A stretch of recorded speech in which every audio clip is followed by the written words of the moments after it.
देखो दोस्तों, यह हमारा कल का करंट कैरिंग सोलिनॉइड है। अगर ये सोलिनॉइड लॉन्ग है, ठीक है, ये लॉन्ग कंसीडर किया हमने, तब इनसाइड में देखो ये स्ट्रेट लाइंस मिलेंगे, तो यूनिफॉर्म मैग्नेटिक फील्ड मिलेगा इनसाइड में।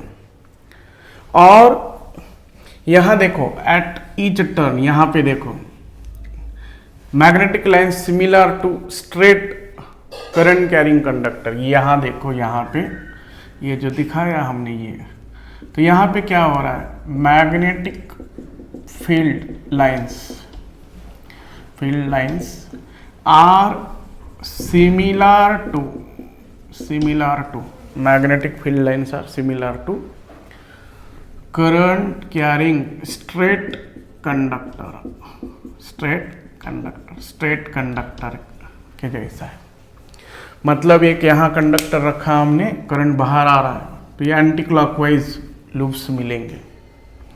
और यहाँ देखो करंट अंदर जा रहा है, यहाँ से ये टर्न ऐसा है, देखो ये हमारे क्लास में, ये टर्न, ये हमारे क्लास में टर्न, तो हमारे क्लास में और ये उस क्लास में, तो यहाँ अंदर जा रहा है।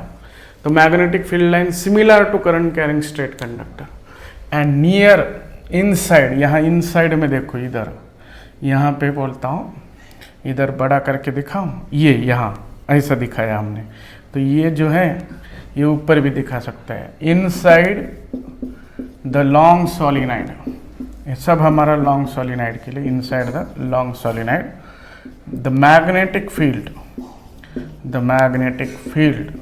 is uniform along the axis of solenoid,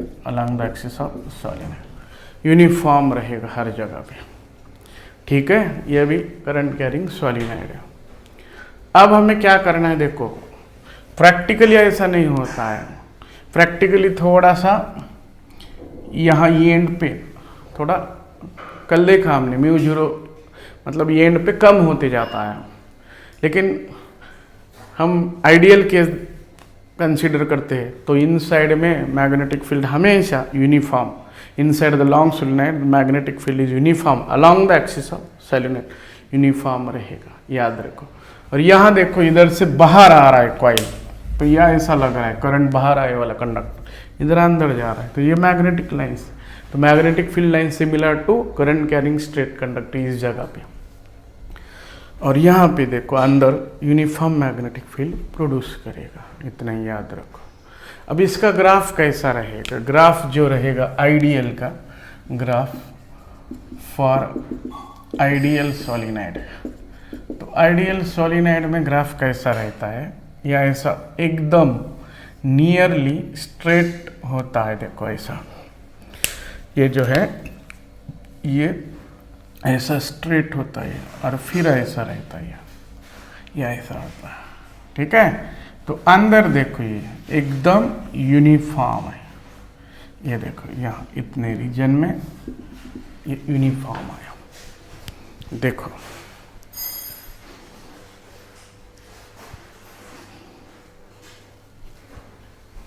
देखो ये आया ग्राफ फॉर आइडियल सोलिनॉइड। ये एंड है, ये एंड के बाहर ऐसा, तो ये एंड तक ये यूनिफॉर्म आया अंदर, यूनिफॉर्म। ये बी है और ये यहाँ पे हमारा ओ, ये सेंटर कंसीडर, तो दोनों तरफ जा रहे हैं हम, तो एक्स कंसीडर करिए ऐसा। और आइडियल, लेकिन एक्चुअल में ग्राफ कैसा आता है, देखो यहाँ पे इधर है, ये इधर है यहाँ, ठीक है।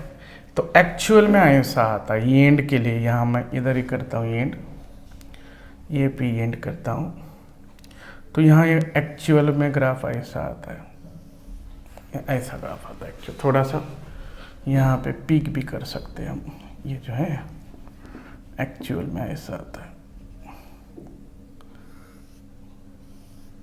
ये ओ, ठीक है, ये सेंटर, ये एक्चुअल में ऐसा आता है। ये आता है एल, इधर से भी L/2 पे इधर से भी l by two, total length l है हमारा। तो यहाँ कितना आएगा, ये एंड पे आता है, b एंड पे आता है mu 0 n I by two. ये आता है रियल और प्रैक्टिकल सॉलिनॉइड, रियल और प्रैक्टिकल सॉलिनॉइड में ऐसा होता है। ये यल है पूरा, याद रखो। ये x इक्वल टू दोनों तरफ इधर माइनस ले लेंगे, ठीक है। तो देखो यहाँ पूरा यूनिफॉर्म आएगा आइडियल में, और रियल और प्रैक्टिकल में ऐसा होगा, यहाँ पे कम होते रहेगा जरा। ये रियल है, तो यह हमारा सॉलिनॉइड था। अभी हम इसको सस्पेंड करते हैं करंट कैरिंग सॉलिनॉइड को। अब हमें कौन सा एंड पॉजिटिव और कौन सा एंड नेगेटिव, तो ये देखो grasp the solenoid, imagine grasp the solenoid in your right hand, then curl fingers, tip of the curl fingers in the direction of current, then thumb denotes the north pole of solenoid। तो ये solenoid bar magnet के जैसा काम कर रहा है, equivalent to bar magnet. ये क्या रहेगा देखो, इक्विवेलेंट टू बार मैग्नेट, याद रखो। इसे सस्पेंड करेंगे हम ऐसा, यहाँ सस्पेंड कर देंगे इसको हम, तो ये नॉर्थ साउथ डायरेक्शन में रहेगा। सस्पेंड करने के बाद करंट कैरिंग मतलब ये बार मैग्नेट के जैसा काम करेगा, फ्रीली सस्पेंड किया तो। और उसका लंब कौन सा है, यहाँ बताओ। Head, imagine current carrying solenoid is held in your right hand, then tip of the curl fingers represent direction of current, then thumb represents the north pole of solenoid। ठीक है, तो ये बोला है भाई, imagine a current carrying solenoid is held in your right hand, ऐसा पकड़ लिया। Tip of the curl fingers represent the current, direction of current बोलेंगे, direction of current. Then thumb represents, तब थंब क्या देगा, नॉर्थ पोल ऑफ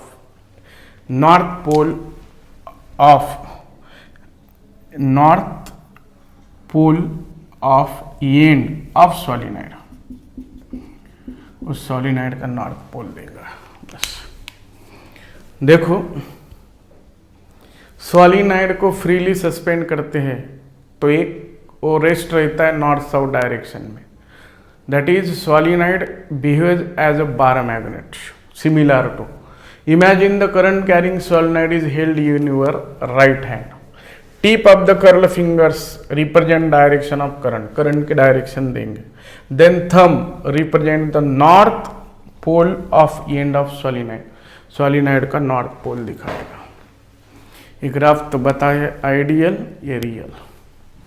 ये solenoid का एकदम पूरा हमने बता दिया। देखो चलो, अब हमारा अगला आर्टिकल है फाइनाइट सॉलिनॉइड। लेकिन एक बात याद रखो कि तुम्हारे सिलेबस में फाइनाइट सॉलिनॉइड नहीं है। फाइनाइट इनफाइनाइट सॉलिनॉइड हो गया। इनफाइनाइट सॉलिनॉइड में क्लोजली पैक्ड टर्न्स रहेगा, लेंथ डायमीटर से ज़्यादा रहेगा, उसे हम इनफाइनाइट सॉलिनॉइड कंसीडर करते हैं। लेकिन अब हमारे पास फाइनाइट सॉलिनॉइड मतलब ये दो एंड हमें मिलने वाले हैं, तो लेंथ दिया जाएगा L1 L2, रेडियस कितना है R। अभी इसका प्रूफ नहीं लूंगा मैं, डायरेक्ट फार्मूला याद रखो, B equal to mu 0 n I by 2, यह एंगल θ1 और ये θ2, cos θ1 माइनस cos θ2। कभी कभी क्या करते हैं, इधर ये देते हैं, देखो ये अल्फा देते हैं, याद रखो, और बीटा ले लेंगे। चलो ये बीटा लेता हूँ, ये बीटा ऐसा भी, तो इसको बीटा, ये देखो ये φ2 ये बीटा है, तो φ2 प्लस बीटा इक्वल टू 180 आएगा। φ2 नहीं, θ2 सॉरी, θ2 इक्वल टू आएगा 180 माइनस बीटा, तो वहाँ रख देंगे तो प्लस बन जाएगा, क्योंकि हमें पता है cos 180 माइनस बीटा मतलब माइनस cos बीटा के लिखते हैं। देखो अब वहाँ पे अगर हम माइनस रखेंगे तो माइनस माइनस क्या होगा, प्लस हो जाएगा। तो b इक्वल टू क्या मिलेगा, mu 0 n I by 2 cos θ1 plus cos beta. तो एग्जाम में कभी ये एंगल देते हैं तो भी हमें समझ में आना चाहिए। कभी कभी ये अंदर वाले देते, ये अल्फा बीटा देते। अब फॉर आइडियल और इन्फानाइट और लॉन्ग सोलिनॉइड, इन्फानाइट और आइडियल सोलिनॉइड में क्या होगा, ये दो एंड इन्फिनिटी हो जाएगा। तो θ1 कितना मिलेगा, 0 मिलेगा। θ1 बिकम्स 0 एंड θ2 बनेगा पाई रेडियन और 180 डिग्री, राइट। तो क्या मिल जाएगा, देखो b equal to mu 0 ni/2 cos 0 minus cos pi, ठीक है, cos 0 माइनस कॉस पाई। तो ये कितना आएगा, b equal to mu 0 ni/2 1 minus minus 1, तो ये 2 कैंसिल हो जाएगा, तो म्यू 0 ni आएगा। तो बराबर है, इन्फिनिटी सोलिनॉइड के लिए, लॉन्ग सोलिनॉइड के लिए करेक्ट आया।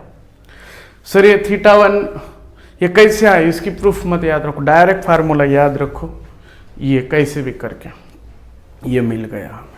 यहाँ तुम θ1 θ2 निकाल सकते हैं, यहाँ θ1 θ2 निकाल सकते हैं। अगर ये बाइसेक्टर होगा, मिड पॉइंट में होगा, तो दोनों एंगल इक्वल होगी। तुम खाली ये याद रखो, हम प्रॉब्लम में देखेंगे। कभी कभी किसी बुक में इसको ऐसा भी दिया है, ये एंगल जो है, ये देखो ये, अब यहाँ दिखाऊंगा तो कंफ्यूज होगा। 5 1 5 2 लिया है, 5 1 5 2, तो cos 5 1 के जगह क्या आएगा, 90 माइनस बीटा। 5 2 की जगह क्या आएगा, 90 माइनस ये। तो दोनों भी वैल्यू रखेंगे तो तुम्हें साइन 5 1 प्लस 5 2 मिलेगा। नहीं समझा, इसको मिटाता हूँ, देखो यहाँ दिखाता हूँ, यही यहाँ पे अंदर दिखाता हूँ, ये इस पॉइंट पे समझो, ये P पॉइंट है, ये P है, और वो भी लिख सकते हैं। ये एंगल, अब ये एंगल, ये हम 5 1 5 2 कंसिडर करेंगे। तो अब θ1 ये बीटा है, इधर θ1 है, तो ये था θ1, इतना था θ1, और ये था हमारा बीटा। तो क्या मिल जाएगा बताओ बरा।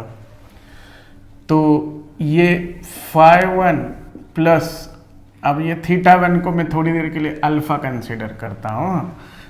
5 1 प्लस अल्फा इक्वल टू 90, तो अल्फा की जगह 90 माइनस 5 1, θ1 और अल्फा की जगह 90 माइनस 5 1। ऐसा है beta, beta plus 5 2 equal to 90, तो क्या होगा, बीटा की जगह क्या आएगा, 90 माइनस 5 2। तो रखो बरा, cos θ1 की जगह रख देंगे, तो क्या आएगा यहाँ, म्यू 0 ni/2। cos θ1 की जगह cos 90 माइनस 5 1, तो साइन 5 1 लिखेंगे, राइट, साइन 5 1। और बीटा, cos बीटा की जगह 90 माइनस 5 2, तो प्लस cos 90 माइनस मतलब साइन 5 2। तो एग्जाम में याद रखो कि तुम्हें क्या दिया जाएगा, ये एंगल दिया, ये और ये, तो ये याद रखो, cos θ1 प्लस cos θ1, ये तो θ1 को यहाँ अल्फा दिखाया मैंने, याद रखो।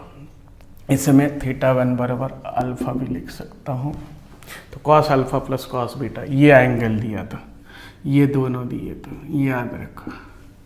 या अंदर वाले दिया तो साइन ले लो। अब इन्फिनिटी हो गया, समझो इन्फानाइट हो गया, तो ये 90 90 हो गई, तो साइन 90 साइन 90, 1 प्लस 1 2, तो वही मिलेगा सेंटर को, म्यू 0 ni/2, याद रखो। यहाँ साइन 5 1 5 2 निकालने आता है, हाँ याद रखो, ये आर आएगा, तो साइन 5 1 सॉरी θ1 5 1 बोल, यहाँ पे cos θ1 इक्वल टू L1 ये निकालो, ये कितना आएगा, अंडर रूट में L1 square plus RA square, cos θ1 मिलो। ऐसे ही तुम cos θ2 और cos बीटा cos θ1 बोलो, cos अल्फा निकाल दिया। इधर cos बीटा का ये एंगल लिया तो cos बीटा का भी वैसे ही ले लो, L2 by √L2 square plus R square. इधर मिड पॉइंट पे रहा था तो बाइसेक्टर रहता तो क्या होता था, दोनों एंगल इक्वल आते थे। तो 2 कैंसिल, cos थीटा की वैल्यू जो भी आएगी वो लिखते थे। प्रॉब्लम में हम देखेंगे। तो याद रखो ये क्या किया है, देखो ये थोड़ा हार्ड है, ये इधर शिफ्ट किया, ये एंगल दिया। तो क्या क्या याद रखोगे, ये θ1 ये θ2 रहा तो cos θ1 माइनस cos θ2, ये θ1 और अल्फा है, इसे अल्फा भी कर सकता हूँ, θ1 इक्वल टू अल्फा, और ये बीटा है तो cos alpha plus cos beta ओ। अगर यहाँ क्या एंगल है तो sin φ1 प्लस sin φ2। ठीक है, एक अब मेटल सीट है ये, प्लीज बोर्ड पे ध्यान दो। इसमें एक पॉइंट है, एक पॉइंट है, इधर देखो, सॉरी ये स्ट्रेट ले लो ऐसा।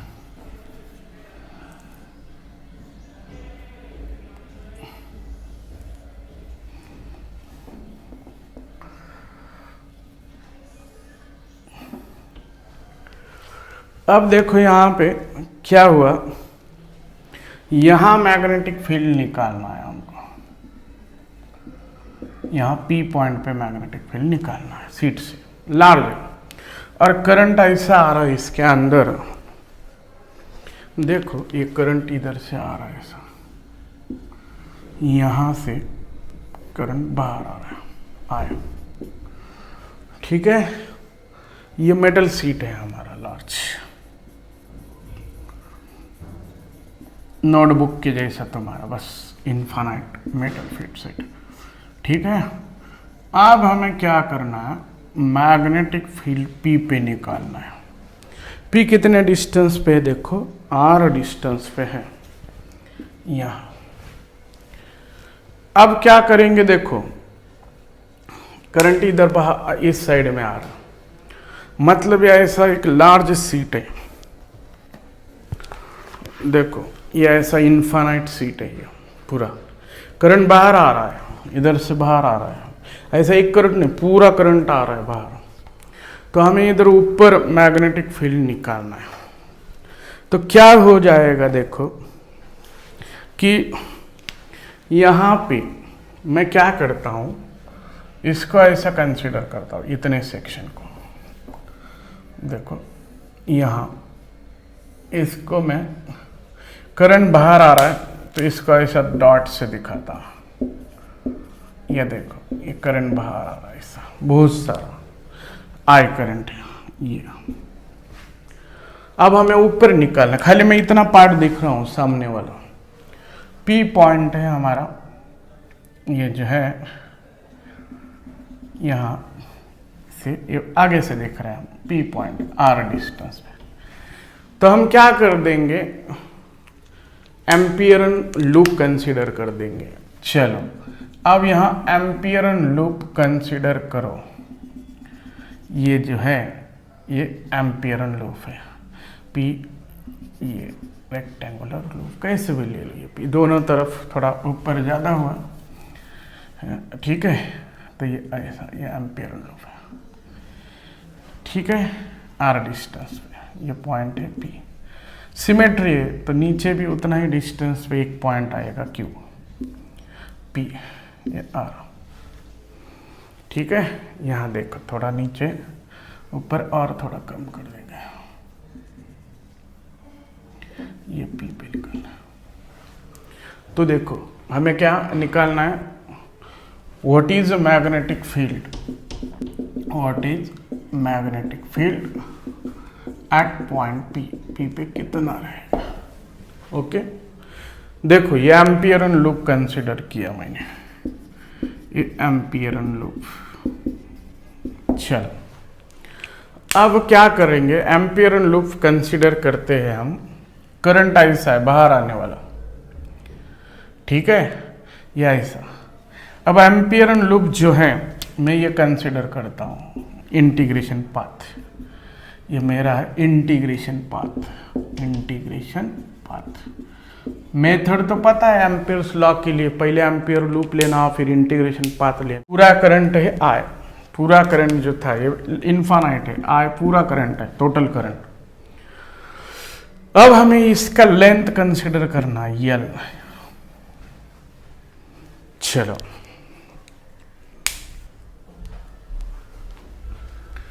अब ये ध्यानपूर्वक देखो, ये है, यहां लिखता हूं consider a long metal sheet carrying a total current I। कितना करंट जा रहा है देखो I। ओके, यहां पे due to uniform structure magnetic field at same distance above and below of sheet each due to uniform structure magnetic field at the same distance above and below of sheet is same magnitude। दोनों के magnitude same हो गया। चलो P पे निकालना है। अब मैं क्या करता हूं, इसके ऊपर एक DL कंसीडर करता हूं, DL। अब देखो P और Q पे मैग्नेटिक फील्ड सेम है। चलो करंट बाहर जा रहा है, इधर ये करंट है मेटल शीट से बाहर, इतना ही पार्ट बाहर लेके लिया है, तो B इधर आएगा, यहाँ का B। ये तो परपेंडिकुलर है B को, ये देखो इधर कैसे आएगा, यहाँ इधर निकालना है B, ये ऐसा है, करंट ऐसा है, ठीक है, ये करंट बाहर जा रहा है, और DL ऐसा लेते हैं हम। यहाँ क्या होगा देखो, ये करंट ऐसा है, ये यहाँ कैसे ऐसा था, अब ये करंट ऐसा है बाहर, तो इसका मतलब इसकी B इधर रहेगी और DL इधर रहेगा, तो इसका B इधर आया, यहाँ DL ले लेंगे कहीं, तो यहाँ पे भी DL ले लो पूरे पाथ पे, तो B इधर आएगा दोस्तों, ये B इधर आया, ठीक है। अब इसको B1 बोलता हूँ, इसको B2 बोलता हूँ, नाम दे देंगे हम इसको 1 2 3 4। अब यहाँ चलो इधर DL ले लो, अब B इधर आएगा, B इधर आएगा, इसको मैं बोलता हूँ B3। क्यों, करंट देखो, ये करंट हमारे क्लास में B इधर लाइन को परपेंडिकुलर इधर। अब चलो यहाँ पे B बाहर इधर, ये DL, हाँ इधर आएगा B, ये B4 बोलता हूँ, ये DL, ओके। अब क्या करना है, ध्यानपूर्वक देखो, सब जन बोर्ड पे ध्यान दो।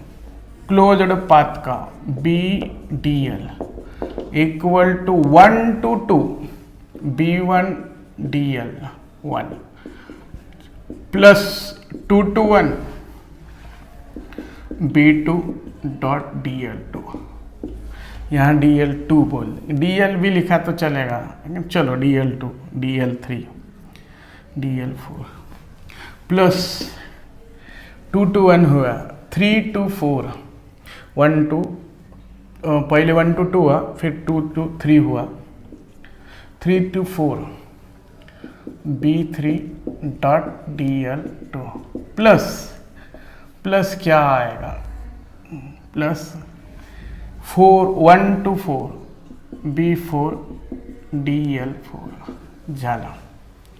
अब ये क्लोज्ड पाथ का है B dot DL equal to 1 to 2 B1 और DL पैरेलल है, तो ये आएगा B1 इंटीग्रेशन ऑफ ये 1 to 2 DL1 cos 0 प्लस ये तो 0 हो जाएगा, क्यों 0 होगा, ये 90 है, तो ये दोनों कैंसिल हो जाएंगे, ये एक और ए कैंसिल हो गया, plus B2 sorry B3,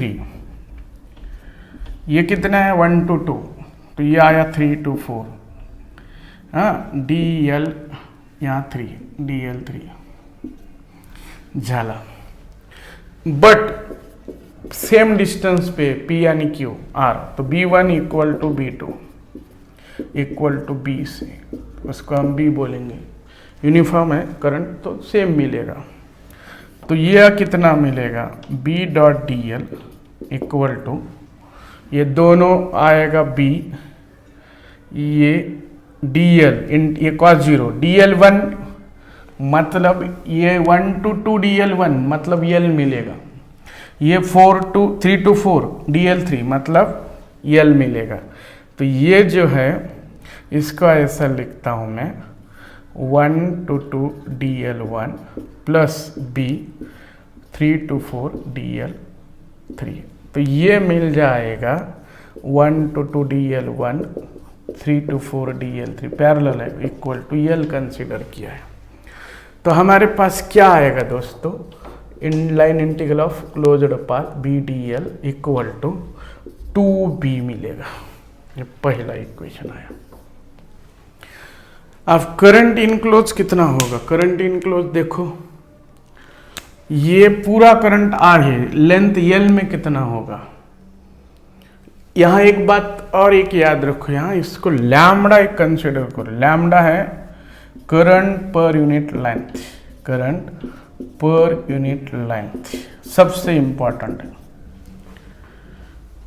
current पर यूनिट लेंथ। तो क्या कर देंगे, करंट इनक्लोज कितना आएगा I इनक्लोज, तो I इनक्लोज आएगा लैम्बडा करंट पर unit length lambda into L, जाला इक्वेशन आया दूसरा।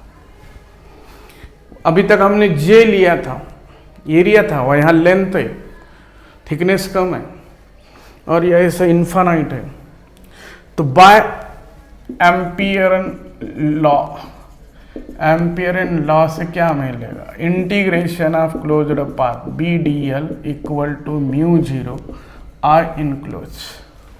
तो ये कितना आएगा, ये 3, पुट 1 and 2 in 3, तो ये लेफ्ट हैंड साइड कितना मिलेगा 2B I enclose lambda L, ये यहाँ L रह गया हमारा 2BL, यहाँ पे भी 2BL, तो L कैंसिल हो जाएगा, तो B इक्वल टू आया म्यू 0 लैम्बडा बाय 2।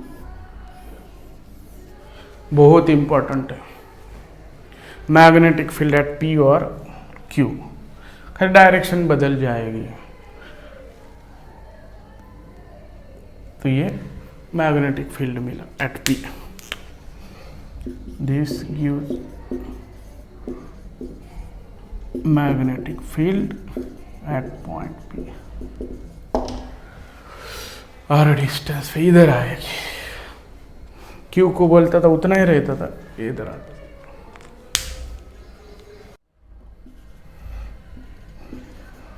देखो अब हमें क्या निकालना है, अगला आर्टिकल देखो, what is a magnetic field, what is magnetic field at P, Q and R, P, Q and R पे क्या मैग्नेटिक फील्ड आएगी। ठीक है, ये हमें निकालना है, ध्यान पूर्वक देखो, what is a magnetic field at P, Q, R, P, Q, R पे क्या क्या आएगा। तो देखो लैम्बडा सेम है, लैम्बडा क्या है, करंट पर यूनिट लेंथ, वो लार्ज शीट में सेम है। तो यहां पे देखो ये एक शीट है, ये मेटालिक शीट इनफाइनाइट, करंट इधर से आ रहा है इसमें बाहर, ये नीचे अंदर जा रहा है, इसमें दोनों में सेम है, करंट इन सेम डायरेक्शन।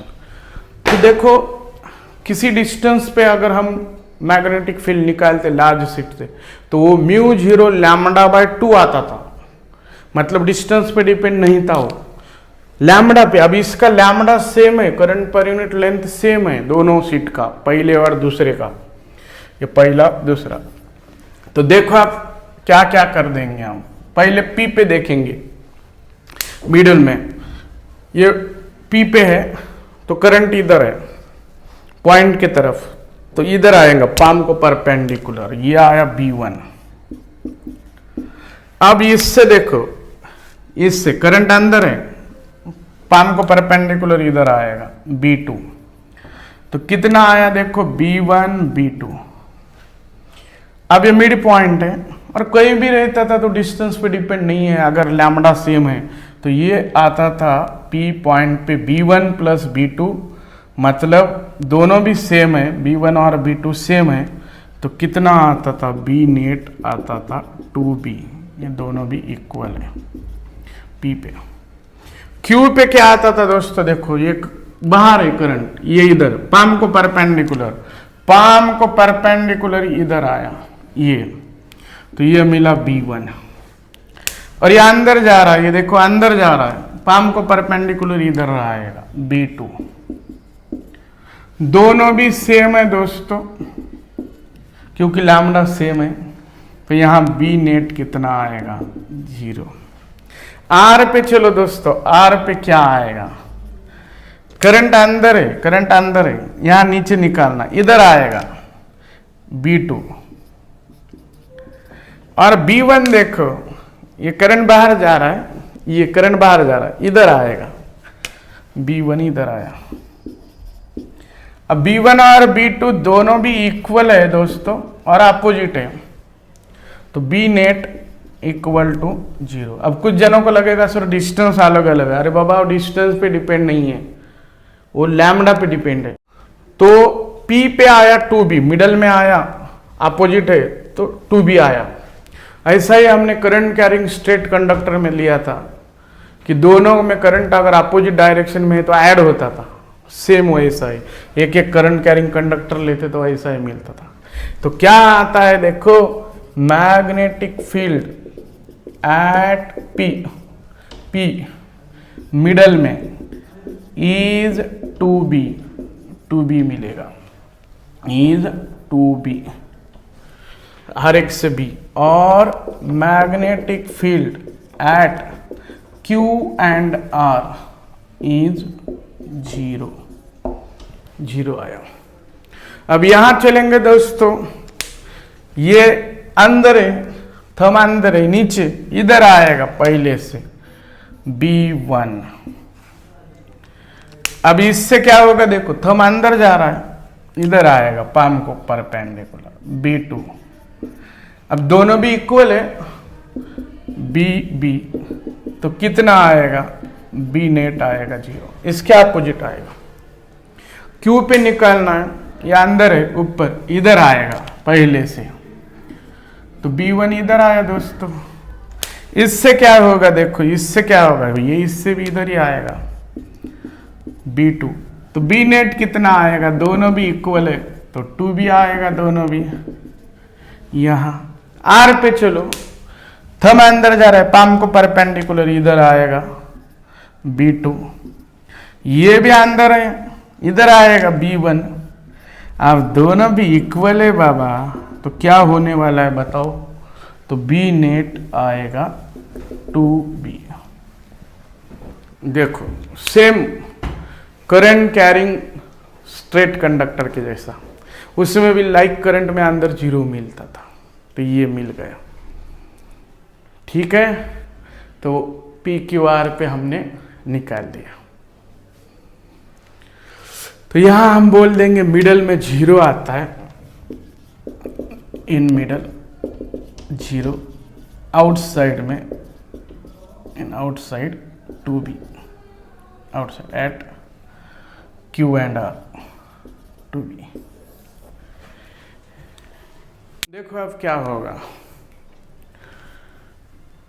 हमें सॉलिनॉइड के बारे में कुछ भी बोला नहीं है, तो इन्फानाइट लेना, B equal to μ0 n R। झाला, n कौन है, number of turns per centimetre, 20 turns per centimetre, metre में कन्वर्ट करो 20,000 पर मीटर, तो μ0 कितना है 4 पाई इंटू -7, n कितना है 2000, और करंट निकालना है I। B कितना है 20 मिली टेस्ला। कहाँ गया B? वाइंडिंग्स 20 टर्न्स पर हो 20 मिली टेस्ला। तो यहाँ इसको इधर लिखता हूँ 20 इंटू -3 झाला। तो क्या हो जाएगा, हमें सॉल्व कर देंगे I = 20 इंटू एक काम कर देंगे। अब यहाँ पूरा नंबर आया ना, तो 4 पाई को 25/2 ले लेंगे। 25/2 -7 2000 इंटू I। तो ये क्या होगा, ये 20 कैंसल, तो ये 100 राइट। ये 2, अब ये देखो ये 2 इधर आया, 2 इंटू -3 ओके। बाय कितना आएगा, ये 25 इंटू 10⁻⁻5 आया। अब क्या होगा, ये -3 -5, तो ये 2 इंटू 10⁻2 आएगा, 25 आया। तो I = 200/25 8 एम्पियर। जवल पास सॉल्व करना, 4 पाई को 25/। बहुत अच्छा प्रॉब्लम दिया है। Magnetic field inside the long solenoid 5 ampere है, करंट 5 एम्पियर है, इतना दिया है। Number of turns per unit solenoid आया कि फार्मूला B = μ0N आया। तुम्हें N निकालना है, तो B/μ0 आया। B कितना है, B है 3.14 इंटू -2। μ0 कितना है 4 पाई इंटू -7। करंट कितना है 5। ये पाई कैंसिल कर दो, तो 1 बाय कितना मिलेगा 20 इंटू -2 + 7। तो कितना आएगा 1/20 इंटू 10⁻5। तो इसे 100 लेंगे, 100/20 इंटू 10⁻3। तो ये आएगा 5000 turns per unit length. 5000 turns per unit length. कितना इजी था देखो।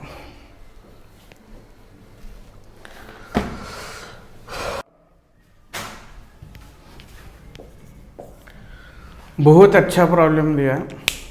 A long solenoid is fabricated by windings a wire of radius हो। यहाँ ध्यान पूर्वक देखो, वायर की रेडियस दिया है, हमारा फार्मूला μ0 N है, तो वहाँ पे उसके डायमीटर पे भी डिपेंड नहीं है सॉलिनॉइड के मैग्नेटिक फील्ड। यहाँ बहुत इंपॉर्टेंट है, वायर की रेडियस दिया है और है सिलेंड्रिकल। ये बहुत जन सोचते कि ये सॉलिनॉइड का रेडियस है, ऐसा ये रेडियस है, नहीं, ये जो वाइंडिंग है ना एकदम क्लोजली वाइंडिंग है ऐसा।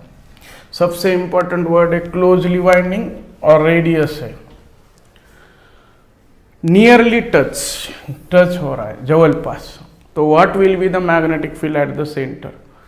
तो क्या करेंगे, एक वायर का टर्न है समझो, और इसके बाजू में एक दूसरा टर्न है, नियरली टच हो रहा है। तो आप देखो एक वायर का रेडियस कितना है, उसकी रेडियस है 0.5। तो डायमीटर कितना हुआ, डायमीटर ऑफ वायर हुआ 2 इंटू 0.5 मतलब 1 मिलीमीटर।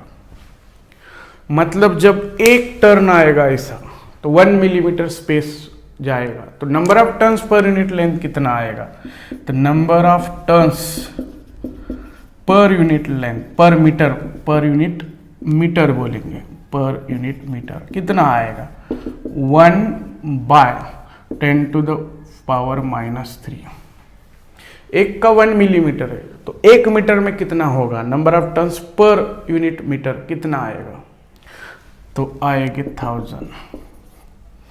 याद रखो यही इंपॉर्टेंट है, एक के लिए 1 मिलीमीटर स्पेस ले रहा है, तो 1 मीटर के लिए कितना 1000 SI में कन्वर्ट करना। बस अब क्या करना, फार्मूला तो याद है तुमको, कौन सा फार्मूला है बताओ, B। यही इंपॉर्टेंट है, ये आने के बाद बहुत इजी है, यहाँ सॉल्व करेंगे। b इक्वल टू μ0 n आया, वैल्यू रखो, कितना आएगा, μ0 4 पाई इंटू -7, n कितना है 1000 और i कितना है 5, झाला 25 इंटू -7 प्लस 3, तो 20 पाई इंटू -4, तो 2 पाई मिली टेस्ला, ये आंसर है। आगे सवाल कर सकते हैं, 6.28 इंटू -3 टेस्ला, खत्म। कितना अच्छा प्रॉब्लम था, देखो एस.सी. वर्मा में का, ठीक है।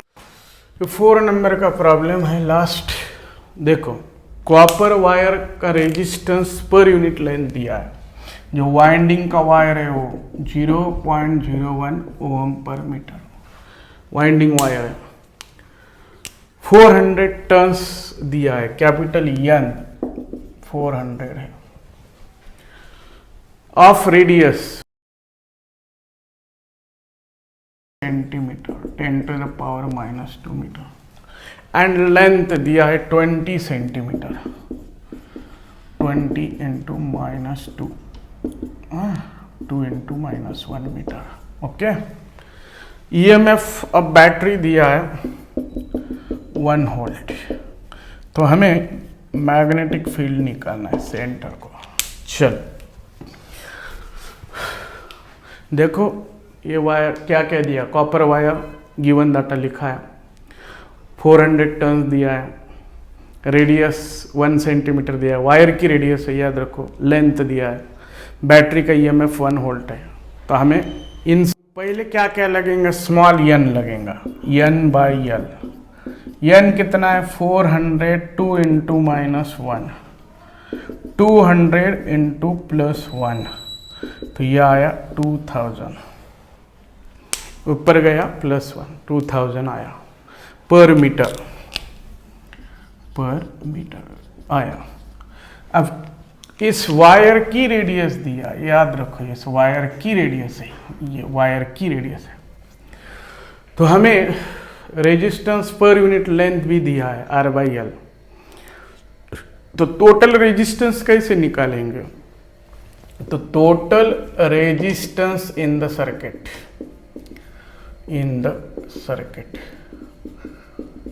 तो बताओ इस वायर का टोटल रेजिस्टेंस कैसे निकाले। पहले रेजिस्टेंस पर यूनिट लेंथ, ये मिटाता हूं, resistance per unit length into length of whole length of wire. चलो रेजिस्टेंस पर यूनिट लेंथ कितना है R/L, होल लेंथ कितना आएगा, एक टर्न का लेंथ कितना आएगा, सॉलिनॉइड का रेडियस है, यहाँ पे ये सॉलिनॉइड का रेडियस है, सॉरी, तो सॉलिनॉइड का रेडियस है मतलब ये ऐसा एक टर्न है, ये रेडियस है, तो होल लेंथ ऑफ वायर कितना आएगा बताओ, वो कितना आएगा n, total number of turns into 2πr, मतलब होल लेंथ ऑफ वायर निकालना है तो total number of turns into एक टर्न का लेंथ निकालना है। समझा क्या, देखो होल लेंथ ऑफ वायर मतलब कितने नंबर ऑफ टर्न्स है और एक टर्न का लेंथ कितना है 2πr। तो सॉल्व करो, इससे कितना आएगा 0.01, ये कितना है 400 और 2πr 2π इंटू -2, तो इसे सॉल्व करो कितना आएगा, ये कैंसिल होगा ये, तो 8π इंटू 10⁻⁻²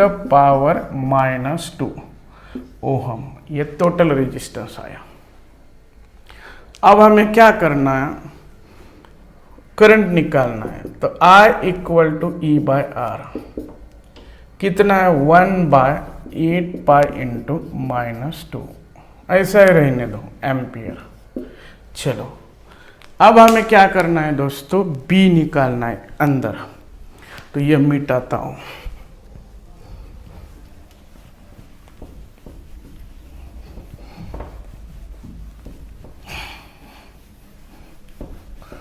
तो बी का फार्मूला बताओ बरा, कितना आएगा बी का फार्मूला बोलो।